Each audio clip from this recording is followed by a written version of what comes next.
검찰 고위공직자 연루 의혹이 이미 나왔었습니다. 예. 그 과정에서 이 이름 석자가 등장을 한 겁니다.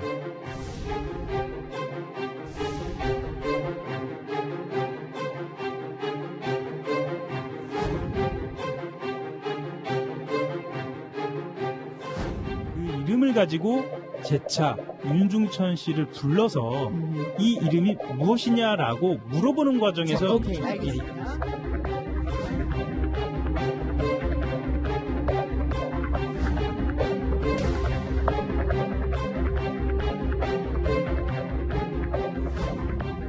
윤중천에게 이제 그 면담 보고와 같은 얘기를 한 적이 밖에서 만나서 얘기한 적이 있냐고 물었더니 그렇게 얘기한 적이 없다고 그렇게 얘기를 했고 그런 얘기 안 했습니다. 그런 얘기 자체를 한 적이 없다고 합니다. 아주 많은 사람들이 그게 알고 있는데 그렇죠. 윤석열은 어쩔 수 없다.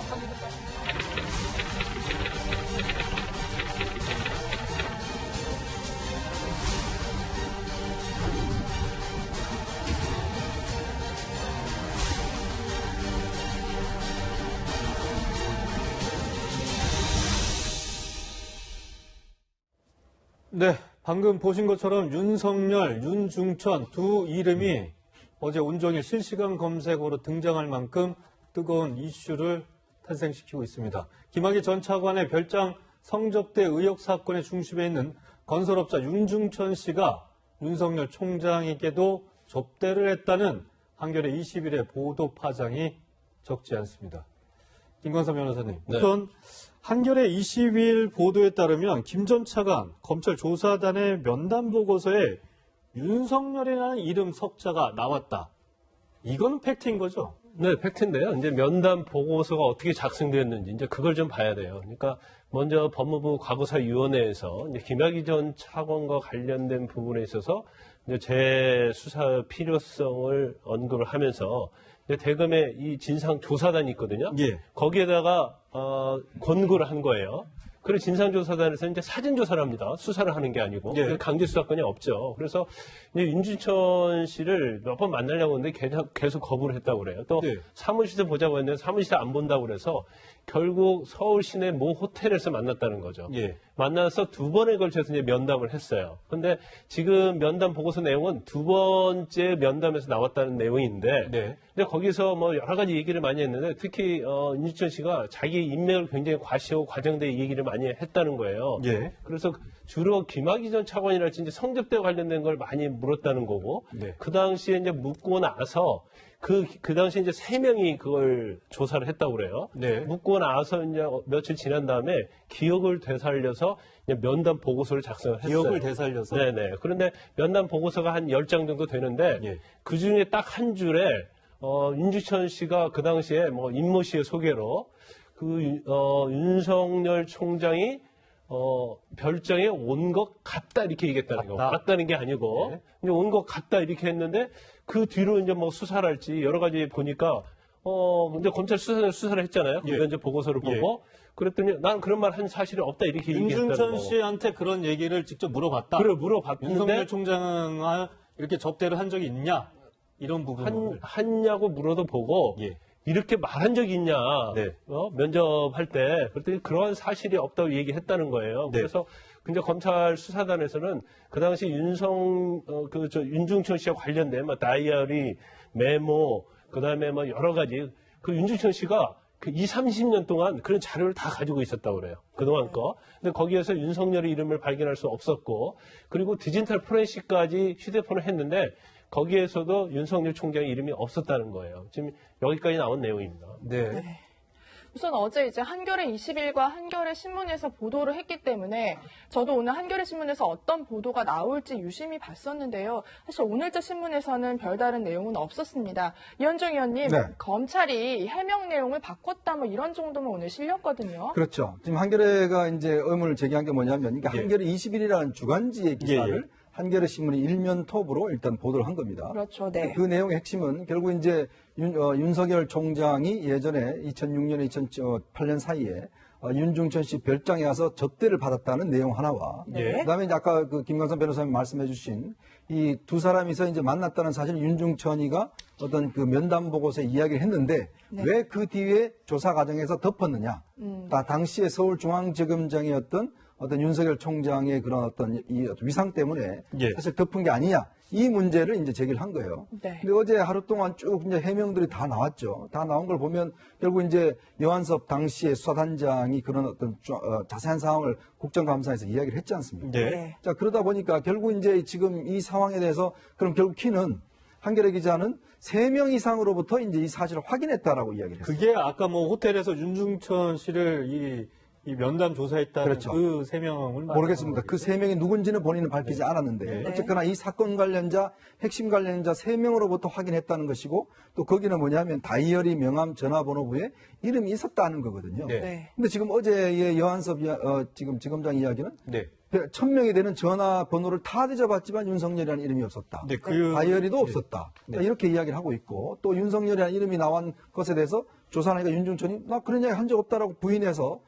이게 수사거리가 안 돼서 포기했다라고 이야기를 했거든요. 근데 일부러 덮은 건 아니라는 말씀. 그렇죠. 이거는 뭐 아예 그 자체가 수사의 어떤 대상이 안 됐다는 것인데 네. 그러면 저는 오늘 같은 경우에 예를 들어서 한겨레 신문이 이제 일면톡으로 보도를 했기 때문에 그러면 우리가 가지고 있는 증거는 이거다라고 이제 밝힐 줄 알았어요. 예. 물론 뭐 그거는 앞으로도 어떻게 밝힐지 모르겠습니다만은 그러나 오늘 한겨레 신문이 문제 제기를 한 거는 그러면 자료를 다 좀 한번 뒤져보자. 라는 이야기와 왜 검찰이 아침에는 아무것도 없다고 그랬다가 왜 오후에는 면담 보고서 있다고 말을 바꿨느냐. 이 문제를 지적한 거거든요. 네. 근데 이 문제의 본질은 말입니다. 기본적으로 윤 총장이 거기에 별장에 갔느냐 안 갔느냐의 문제와 그다음에 이 사실을 덮었느냐 안 덮었느냐의 문제. 그리고 한겨레 신문은 그걸 보도하면서 뭔가 증거가 있다라고 이야기를 하니까 그럼 그 증거에 대한 것들을 뭔가 후속 보도를 내놔야 될 텐데 모르겠습니다. 저는 언론의 어떤 이 원칙으로 볼 때 그런 것도 후속 보도를 당연히 해야 되는데 지금 일단 고소도 당했지 않습니까? 그런 상황인데 물론 뭐 월요일자에 어떤 보도가 나올지는 모르겠지만 예. 현재로서는 한겨레 신문이 추가적인 보도는 못하고 있는 상황 같습니다. 예. 네. 일단 뭐 검찰도 그렇고 당시 윤중천 수사를 맡았던 여한섭 대구지검장의 얘기를 다시 한번 들어보겠습니다.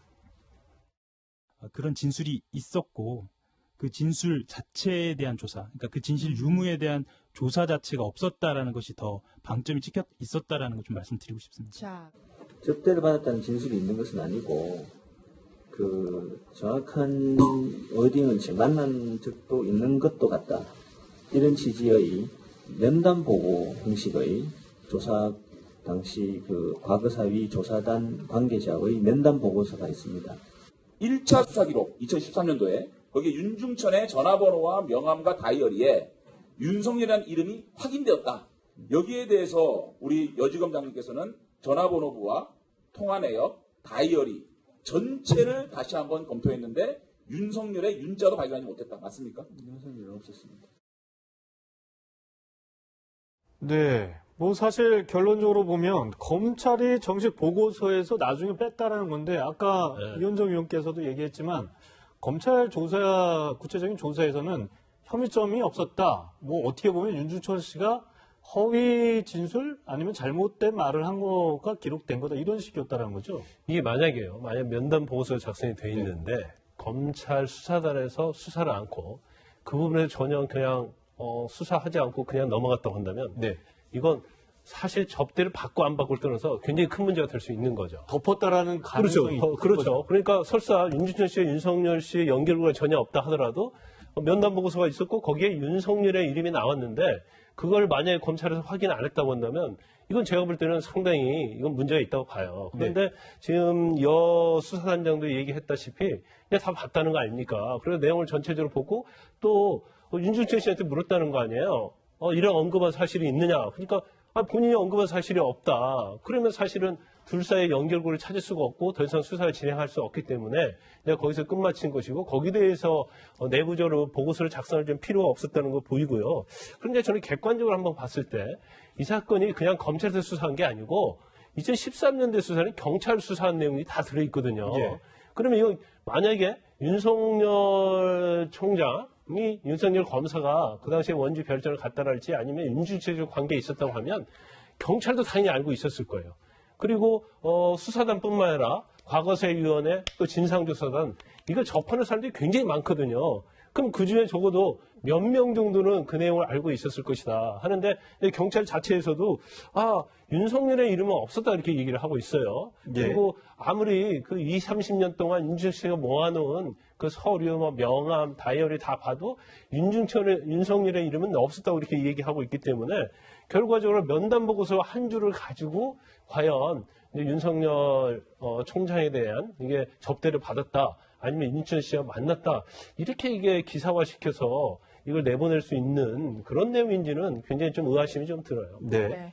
사실 윤석열 총장이 기사를 쓴 기자를 고소까지 하고 화가 많이 난 듯한 그런 분위기인데요. 특히 윤중천 같은 건설업자를 만날 만큼 인생을 대충 살지 않았다, 최 교수님. 예. 이런 발언을 한 걸 보면 예. 굉장히 화가 나고 억울하다 뭐 이런 입장일까요? 그렇죠. 저 워딩만 보면 이제 윤 총장 입장에서는 상당히 아무 관계가 없는데 이런 기사가 나온 것에 대해서 상당히 불쾌감을 나타내는 것 같고 실제 또 고소도 했습니다. 명예훼손으로. 그래서 이런 부분들은 윤 총장 입장에서 이런 부분들이 나왔는데 가만히 있을 수가 없잖아요. 어떤 형태로든 본인 의사를 밝혀야 되는 상황이 됐고 그러다 보니 결국 이제 윤 총장 입장에서는 저렇게 강수를 둘 수밖에 없는 상황이라는 생각이 들고 한겨레 같은 경우에는 이제 후속 보도가 안 나오면서 많은 국민들이 좀 의아해할 겁니다. 왜 이게 후속 보도가 안 나오지? 아니면 무슨 근거를 가지고 보도를 했을까 하는 부분에 의아한 부분이 있기 때문에 이 부분에서 한겨레가 어떤 형태로든 또 입장을 밝혀야 될 상황이라는 생각이 듭니다.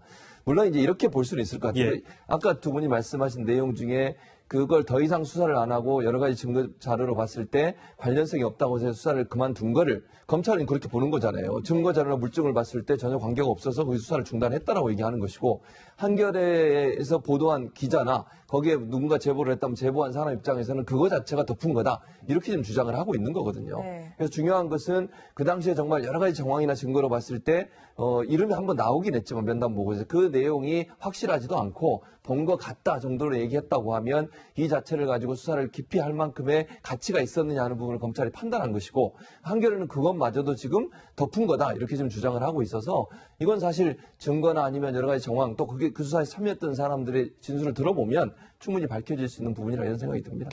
사실 박지원 의원과 방송인 범 여권에서도 윤 총장이 접대를 받은 건 사실이 아니다. 이렇게 좀 무게 중심이 옮겨가는 것 같습니다. 그래서 오히려 이 한겨레 20일 한겨레 기사가 이게 역풍을 맞는 거 아니냐, 이현정 의원님. 네. 그리고 당시 윤 총장이 어느 자리에 있었고 사실 부부장이면 말단 자리 그렇습니다. 아니었나요? 네. 그렇죠. 그런 부분들이 사실 설득력이 좀 약한 것 같기도 하고요. 사실 이 사건은요, 김학의 전 법무차관 성접대 의혹 사건은 네. 굉장히 오래된 사건입니다. 그래서 각 언론사마다 이 사건을 오래 추적한 기자들이 꽤 있습니다. 예. 그러다 보니까 사실 박지원 의원 같은 경우도 원래 녹취록이나 이걸 다 갖고 있었어요. 원래 이 사건에 대해서 원래 처음부터 잘 알고 있었고, 그래서 본인이 이제 살펴보니까 전 여사는 윤석열 이름이 몰랐다는 이야기를 하는 것이고, 이제 김호준 씨 같은 경우도 아무래도 본인이 여권의 핵심부에 많은 여러 가지 취재원이 있을 것 같아요. 이제 그래서 본인도 확인해 보니까 예전에 이런 소문은 좀 있었어요. 그래서 각 언론사에서도 이걸 좀 확인은 했던 네. 적이 있습니다. 근데 그때도 뭐냐면 이 윤중천 씨가 워낙 거짓말이 많았어요.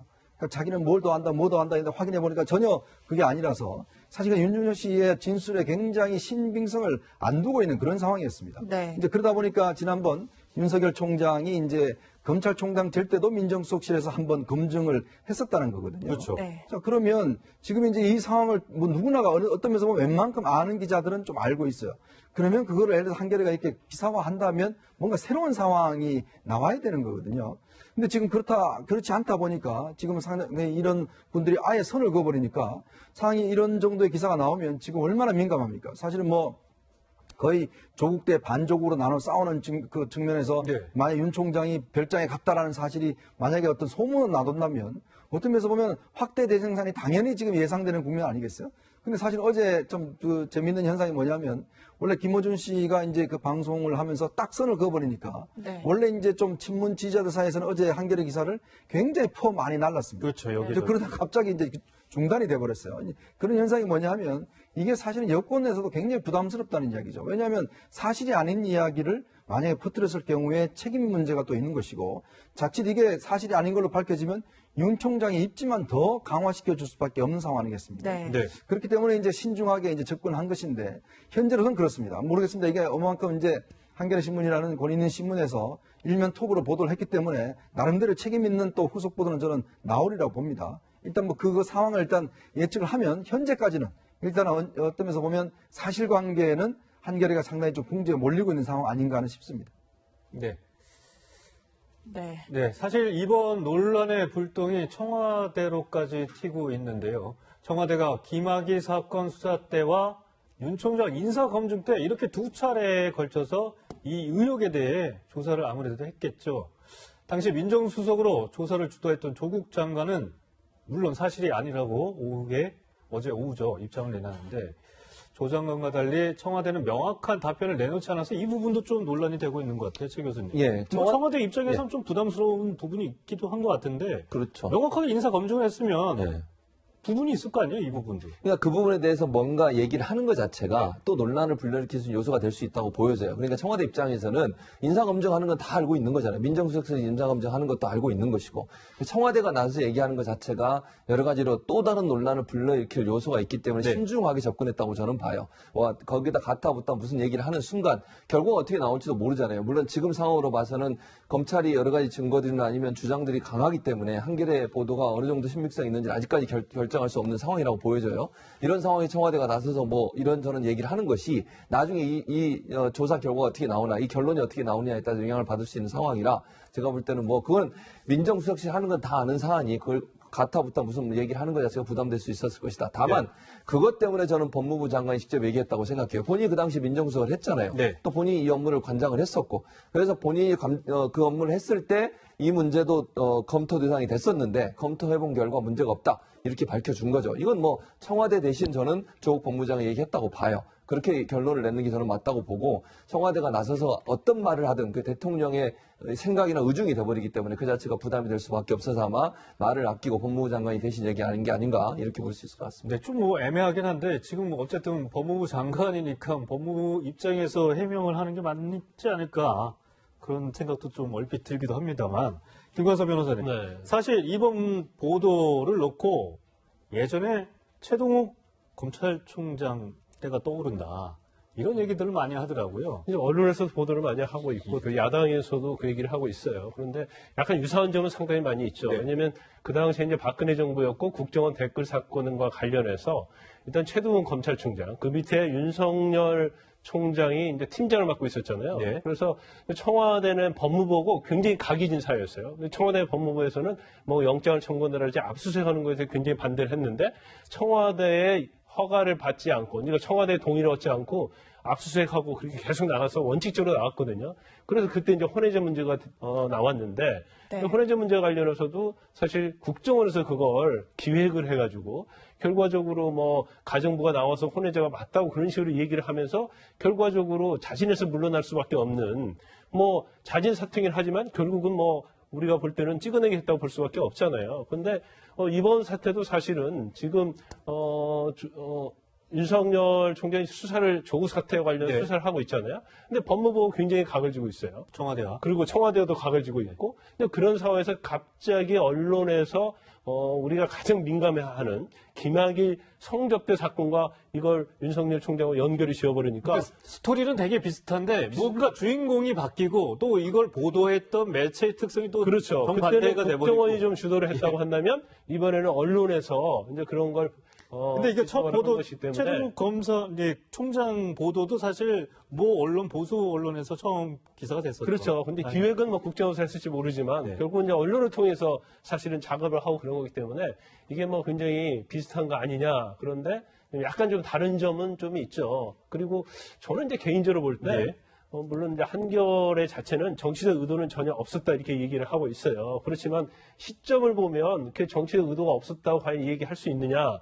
거기에 대해서 이론이 분명히 있을 수가 있고 오히려 지금 윤석열 총장 관련해서 이러한 보도 자체가 신뢰성이 없고 윤석열 총장이 사실은 도덕적으로 아무런 문제가 없다는 것으로 결론이 나면 예. 제가 볼 때는 오히려 윤석열 총장에게 힘이 실어지고 네. 현재 조국 장관과 관련된 수사 자체도 오히려 굉장히 정당성을 인정받을 수 있는 네. 오히려 그런 기회가 될 가능성이 있다고 봅니다. 네, 알겠습니다. 네, 한겨레 보도 이후 한국당에선 특검 얘기까지 나오고 있지만 여당에선 신중한 반응인데요. 함께 들어보시죠. 기사를 불신한다는 건 아니지만 기사만 보고 제가 지금 대답할 수 있는 상황은 아니잖아요. 그럼 오늘 중에 좀 사실관계 파악해 볼 생각은 있으십니까? 글쎄 그걸 파악 안 해볼 수는 없지 않겠어요? 드디어 윤석열 검찰총장 흠집 내기가 시작되었습니다. 물타기, 본질 흐리기 공작은 지칠 줄 모릅니다. 윤석열 검찰총장 이렇게 문제가 있다면 그 당시 검증한 조국 전 민정수석 무엇을 한 것입니까? 좋습니다. 이 물타기 진실 모두 밝혀냅시다. 네, 그런데 이런 얘기가 또 나옵니다. 위원장님. 네. 결국 조국 장관과 윤석열 검찰총장은 운명 공동체 아니냐? 동반태진해야 되는 거 아니냐? 네. 어떻게 생각하십니까? 얼마 전에 이 한 여당 의원이 자신의 페이스북에 동기의진이다 이런 이야기를 한번 올린 적이 있어요. 동기의진? 네, 정성호 의원이 올렸는데, 그러니까 뭐냐면 이게 이제 어떤 아주 강한 그 무공을 가진 두 사람끼리 정말 목숨을 걸고 이제 어떤 면에서 보면 이제 싸운다는 그런 이야기인데, 네. 사실은 이제 동반태진에 대한 이제 어떤 시사점이 있는 것이고, 이 이야기가 최근에 또 이인영 원내대표도 이야기를 했어요. 그 이야기는 뭐냐 하면 사실은 어떤 면에서 이 국면을 출구 전략을 어떻게 할 것인가가 사실은 청와대와 여당의 큰 고민 아니겠습니까? 네. 자, 그러면 조국 장관을 끝까지 밀어붙일 수는 없을 거라는 것도 아마 여당에서 알고 있을 겁니다. 이 수사 결과에 따라서. 네. 그러면 과연 그러면 조국 장관이 부인이 뭔가 구속이 된다든지 뭐 이런 어떤 이 중요한 이제 계기점들이 있지 않겠습니까? 자, 그러면 조국 장관만 그러면 나갈 것이냐? 그럼 이제 그렇게 되면 사실은 지금 청와대가 계속 주장하는 게 뭐냐면 이건 인사권에 대해서 검찰이 사실은 대통령 인사권을 검찰이 어떤 면에서 대든 격이다. 왜냐하면 대통령 인사권을 행사했는데 갑작스럽게 그 압수를 해서 뭔가 어떤 인사청문회 전에 그래서 이거 뭔가 좀 검찰이 뭔가 청와대를 향해서 더군다나 이제 윤석열 총장이 검찰을 향해서 조국 장관 임명되면 본인도 사퇴하겠다 이런 이야기 했다라고 지금 여권 인사들이 다 이야기를 하고 있잖아요. 그 이야기의 자락을 쭉 가는 이유가 보면 결국 여당 입장에서는 조국만 피해볼 수가 없다. 아마 이런 판단인 것 같아요. 뭔가 이제 검찰을 어떻게 하든지 간에 개혁을 해서 말은 개혁이지만 네. 사실은 어떤 면에서 보면 장악이라는 저는 표현을 쓰고 싶은데 네. 한다고 한다면 그럼 윤 총장이 있을 경우는 안 된단 말이죠. 그럼 어떻게 하든지 간에 검찰을 만약에 이런 길을 꺾어야 된다면 윤 총장도 동시에 사퇴를 시켜야 되는데 문제는 윤 총장을 사퇴시킬 방법이 없습니다. 왜냐하면 검찰총장은요 2년의 임기가 정해져 있고 그다음에 검사와 똑같은 어떤 그 지위가 부여되어 있거든요. 그러면 징계나 예를 들어서 어떤 그 형사처벌이나 이것이 아니면 네. 내려올 수가 없어요. 왜 최동욱 총장을 그렇게 혼외자 문제를 했나 하면 내려오게 할 수 있는 방법이 없기 때문에 결국은 이 혼외자 문제를 불러일으켜서 결국 자진 사퇴시켰거든요. 그런 이제 묘한 이제 어떤 현상들이 이제 겹쳐지는 것인데. 그러네요. 그래서 여권에서 볼 때는 조국 장관의 신병 처리와 아울러서 그 다음에 그러면 윤석열 총장도 사퇴시키는데 사퇴시키는 명분이 뭐냐? 이걸 아마 여당에서 고민하고 있는데 네. 윤 총장 입장에서는 아니 검찰이 수사를 대통령이 지시한 대로 하는데 왜 사퇴해야 되느냐? 그런 입장이기 때문에 여전히 이 문제도 상당히 논란이 되는 것 같습니다. 네. 네. 청와대는 이달 초부터 사회 언론과 정치권 인사들을 전방위적으로 만나면서 출구 전략에 나섰다고 하는데요. 이 분위기 심상치 않아 보입니다. 최 교수님, 네. 다음 달 11월이 변곡점이다 이런 얘기도 나오고 있어요. 정가에서 그런 얘기가 나오고 있는데요. 지금 상황에서는 11월이 꼭 11월이냐 이렇게 얘기하기 단정적으로 얘기는 어려울 것 같고요. 청와대 입장에서는 당연히 사회 언론들의 의견을 드려야 한다고 저는 생각해요. 대통령께서는 여러분들로부터 언론분들로부터 얘기도 듣고 네. 의견도 듣고 그러면서 본인이 이제 정치하는데 도움도 받고 이러지 않겠습니까? 저는 그게 네. 바람직한 태도라고 봅니다. 예. 그래야 왜냐하면 너무 이제 한쪽으로만 보지 않고 다양한 시각을 볼 수 있는 기회가 된다고 저는 보여지고요. 그런 네. 차원에서 청와대가 여러 의견을 듣고 있는 것이고 지금 우리가 11월에 어떻게 될 거냐 이걸 단정적으로 얘기할 수 있는 상황은 아니라고 봐요. 왜냐하면 네. 상황은 변할 수밖에 없고 지금 현재 수사가 진행되는 가운데 의견이 팽팽하게 지금 맞서고 있는 상황 아닙니까? 네. 정경심 교수 측은 전혀 그런 일이 없다고 계속 예. 밝히고 있고 검찰은 문제가 있다고 문제를 제기하고 있고 이러다 보니 법원의 판단이든 아니면 구속영장 청구에서 어떤 경우가 나오든 이런 여러 가지 조건들이 고려돼야만 결정할 네. 수 있는 문제이기 때문에 지금 당장 11월이면 이렇다 저렇다 하고 얘기할 수 있는 상황은 아니라고 저는 생각이 들고 한 가지만 더 덧붙여서 네. 말씀을 드리면 최동욱 검찰총장 건하고 이번 사건을 그대로 일치시켜서 보기는 어려운 부분이 있어요. 어떤 왜냐하면 부분이죠? 최동욱 검찰총장 때는 우리 김광수 의원님 잠깐 말씀하셨는데 국정원이나 정치 권력이 일정 부분 개입해서 영향을 미쳤다고 하는 여러 가지 의혹들이 나온 부분이 있어요. 네. 그런데 이번 그 보도 같은 경우는 한겨레가 단독으로 보도를 했고 지금 여권이나 법무부 장관이 나서서 전혀 문제가 없었다고 얘기를 하고 있지 않습니까? 그럼 정치 권력이 마치 최동훈 검찰총장 찍어내서 쫓아내려는 의도를 가지고서 여러 가지가 연합적으로 작전을 해서 그렇게 했다고 하면 이번 건 같은 경우는 한겨레 신문사라는 언론사 한 곳에서 자체적인 취재를 통해서 보도한 내용이기 때문에 이걸 뭐 권력이나 다른 것과 연관이 있는 것처럼 보는 것은 최동훈 검찰총장 건과 다른 점이다. 이렇게 말씀드릴 수 있을 것 같습니다. 네, 맞습니다. 최 교수님 말씀 잘 들었고요. 이 얘기는 여기까지 하고 이 시각 한 랭킹 두 번째로 넘어가 보도록 하겠습니다.